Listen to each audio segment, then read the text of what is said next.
Impuls dan momentum, bagian 2. Pembahasan kali ini mengenai hukum 2 Newton bentuk momentum dan aplikasi impuls dalam keseharian dan teknologi. Hukum 2 Newton bentuk momentum. Teorema impuls momentum mengatakan bahwa impuls sama dengan perubahan momentum. Kalau kita jabarkan, impuls itu sama dengan gaya rata-rata dikali selang waktu, sama dengan delta P. Kalau kita pindah ruas ke kanan delta T-nya, sehingga F sama dengan delta P per delta T, atau F sama dengan laju perubahan momentum. Sehingga Newton mengatakan, gaya F yang diberikan pada satu benda sama dengan laju perubahan momentum. Atau jika satu benda diberikan F, maka momentum benda tersebut akan mengalami perubahan. Di mana momentum itu terdiri dari massa dan kecepatan. Selanjutnya, kalau kita jabarkan dari sini ke sana, berarti delta P itu akan diurai menjadi M kali V per delta T. Atau M-nya dikeluarkan. Sehingga hanya V-nya yang dianggap berubah. Sehingga F sama dengan M kali delta V per delta T. Di mana kita semua tahu bahwa delta V per delta T atau perubahan kecepatan dalam satuan waktu adalah percepatan. Nah, kalian semua tahu bahwa F sama dengan M kali A adalah bentuk dari hukum 2 Newton. Oke, jadi bisa dilihat pertamanya tadi dari sini sama dengan perubahan momentum bisa berubah menjadi F sama dengan M kali A. Oleh karena itu, lihat judulnya hukum 2 Newton dalam bentuk momentum. Jadi, hukum 2 Newton yang adalah F sama dengan M kali A dapat dinyatakan juga dalam bentuk momentum yang adalah ini. Jadi, kalau Ibu simpulkan, F sama dengan M kali A, atau Ibu beri tanda bintang 1, ini adalah bentuk hukum 2 Newton yang menganggap M-nya bernilai konstan. Hanya V yang berubah sehingga muncul yang namanya percepatan. Tapi kita tahu, khususnya nanti kalau kalian sudah belajar di kelas 12, bahwa tidak selamanya benda itu mengalami massa yang konstan. Ada waktunya, ada saatnya, ada satu kejadian yang membuat massa itu berubah. Nah, sehingga dibuatlah persamaan yang lebih umum, atau hukum 2 Newton dalam bentuk momentum, F sama dengan perubahan momentum dalam satuan waktu atau laju momentum. Berarti bisa massanya yang berubah, bisa juga V-nya yang berubah. Seperti itu ya. Nah, jadi melalui contoh ini, peristiwa ini, kalau ada sebuah balon, kemudian pengikatnya dilepas, kalian semua pasti tahu apa yang terjadi. Maka balon ini akan terbang sampai gas yang ada di dalam balon tersebut habis semua dibuang keluar. Prinsipnya sama dengan peluncuran roket. Nah, coba kaitkan dengan hukum 2 Newton dalam bentuk momentum. Bagaimana prosesnya timbul gaya dorong ke atas pada balon atau roket? Nah, Ibu yakin kalian sudah bisa mengaitkan peristiwa ini dengan konsep hukum 2 Newton dalam bentuk momentum. Kita bahas contoh soal ya. Sebuah silinder mengandung 12 kg gas, dimanfaatkan. Jika katup silinder itu dibuka, gas menyembur keluar dari mulut pipa, sehingga silinder kosong dalam waktu 1,5 menit. Jika gas menyembur keluar dari mulut pipa, dengan kecepatan rata-rata 25 meter per second, hitunglah berapa gaya rata-rata yang dikerjakan gas pada silinder.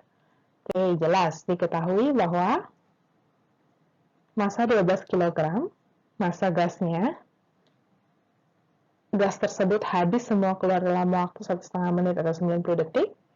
Momentum awalnya, karena awalnya silinder tersebut dalam keadaan diam, sehingga tidak punya momentum, M kali V1-nya 0, di mana momentum keduanya atau M kali V2, masanya 12, kecepatannya menjadi 25, 300 kg meter per second. Ditanya berapa gaya rata-rata yang dikerjakan gas terhadap silinder. Jawab. Pertama kita cari dulu perubahan momentumnya. Nah, P2 kurang P1. P2 300 kurang 0 sama dengan 300. Perubahan momentum. Ingat ya, yang ditanya adalah force. Oke, apa kaitannya force dengan momentum? Ya, hukum 2 Newton dalam bentuk momentum. F sama dengan perubahan momentum dalam satuan waktu. Perubahan momentumnya 300, delta T-nya 90, berarti gaya rata-rata yang dikerjakan adalah 3,3 Newton. Paham ya? 3,3 Newton ini adalah gaya yang dikerjakan silinder pada gas. Itu gaya aksi. Kalau dia anggap arahnya ke bawah, maka akan muncul yang namanya gaya reaksi. Gaya reaksi, gaya yang dikerjakan oleh gas pada silinder.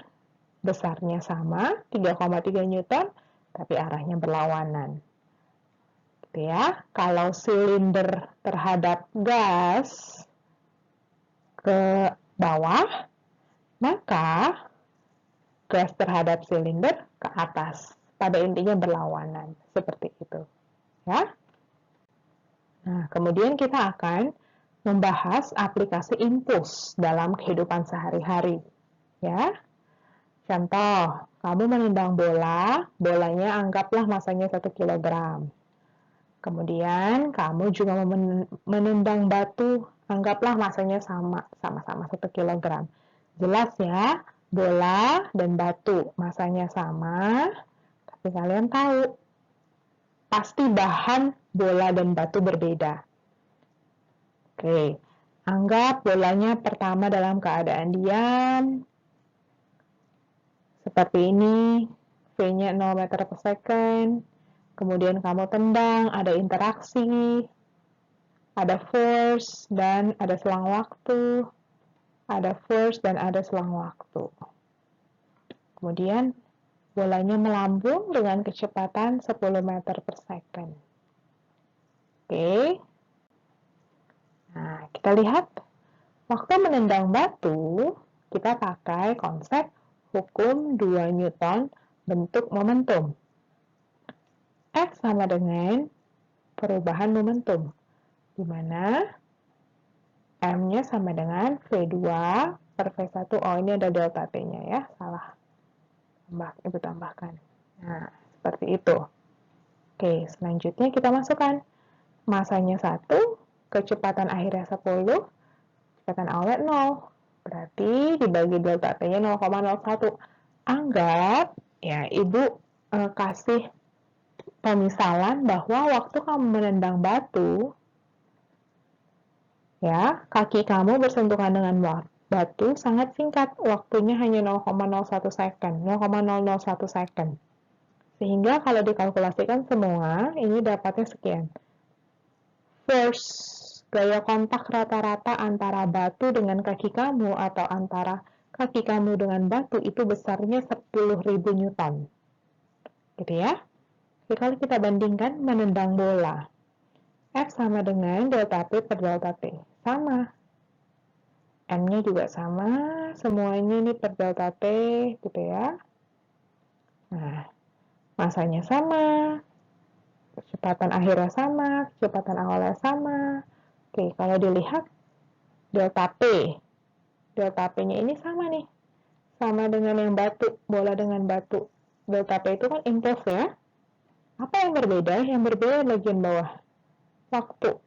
Nah, kalau kaki dengan bola, pasti waktu kontaknya akan lebih lama. Kenapa? Karena bahan bola itu lebih empuk. Sehingga interaksi antara bola dengan kaki itu lebih lama. Ya, baru bola itu lepas dari kaki dan melambung. Sementara batu itu bahannya lebih keras. Sehingga kontaknya lebih singkat. waktunya lebih pendek, ini waktunya lebih lama. Nah, kalau dikalkulasi, force-nya hanya 1000. Nah, lihat ya, berarti apa yang bisa kita simpulkan? Ya, betul. Waktu kamu nendang batu, kamu akan merasakan sakit. Waktu kamu menendang bola, kamu tidak merasakan sakit. Kenapa? Karena rasa sakit itu timbul disebabkan oleh gaya impulsif nih Bu. Lingkari gayanya, force-nya, bukan impulsnya. Sekali lagi ya, rasa sakit itu disebabkan oleh gaya, force, F, bukan I. Kenapa? Karena kalau I kan sama nih, Ibu lingkarinnya ini. Yang warna hijau nih. Impulsnya kan sama, M-nya sama, V awalnya sama, V akhirnya sama. Apa yang berbeda ya? Yang berbeda ini delta T. Delta T, selang waktu. Oleh karena itu, untuk menghasilkan gaya impulsif, gaya kontak, gaya rata-rata, besar atau kecil, itu dipengaruhi oleh delta T.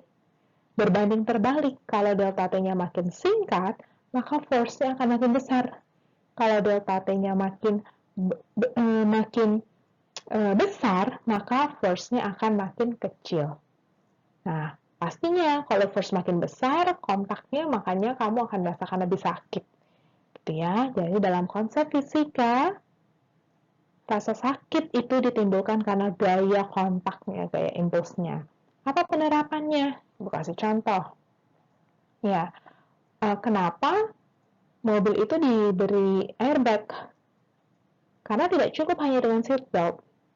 Ya, kalau hanya seatbelt, ini